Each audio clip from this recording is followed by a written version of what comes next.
Ey cemaatler, ey Türkmen Müslüman doğallar,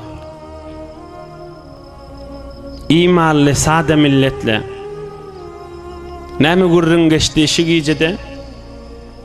Behterin amal imanın içinde evvel 5 vakt namaz. Haktır, doğrudur. Kan adamlar var. Fitne zaman bolupdur, afet zaman bolupdur. Zehirler harap zaman bolupdur. Avvalin aydilýanda palani namaz okuyup da näme bolly? Palani 5 vakt namaza gatnaýa-da näme peýdasy bolly?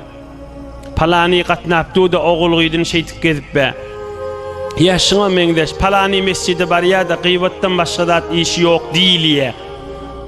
Ya häzir özüni dogurlasun, hamany mescide gatnap be, häzir bergisin berenak, ya mescide gatnap be, dogany bilen kepleşenak. Ohum şu bir tofor bahanalar, sebepler köp ölüpdir. Ohum kan adamlar öz ýandan özü pakirjik, ya düýüp namaz okuyanak, ya hiç cemaate varmalladan, ya okuysa da hevre çalasım okuya. Ohum hatta inni bir hatta varıptır, cemaat qaw dikkat edeýin ha. Kur'an'da aýtýan musulman adam Allah Allah diýse ýüregi jaýlaşar diýe. Şuma halkan gelin gyz erkek adamlaryň soragy näme? Biz namaz okuysak ýüregimiz ýarylyp barýar diýe, gulaýyndan map bilmeýäs diýe. Näjire bolýaşy? Men inşallah jogabyny aýdyp berjek, gadryny bilen aýdyljak görüňler. Eşitdirin doganjyklara. Hudaýyň ýanyna ýüzgara bolup sataşamasyn. Öten akşam geçip gitdi dämi? Geçti, derrew geçti. Bir ýatdyk, bir turdyk, bir ýeje tamam geçti. Bir döwrümizde geçecekdir ha. Ola konulukun şu yurtta kim padişah varmış? 2000 yıl mınnadır, 1500 yıl mınnadır. Sasani padişahlar varmış.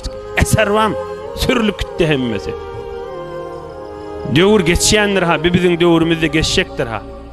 Kızgın bazarı da olsa, kızgın mektebi de olsa, kızgın kelası da olsa, kızgın danışkası da olsa da, kızgın bolup duran üýşmelek bir gün tätil bolaýandyr ha. Adam Allah'ın melleldir ha. Hemişe kurrun da awvel özüme gerek nasihat kurrun. Ondan siz Türkmen doğançıklığımda ak nasihat da. Şurrun gençler dehret kılıp namazlığa şin men barıp bilemek yürüğüm yarılıp barıya diýip aýtýar.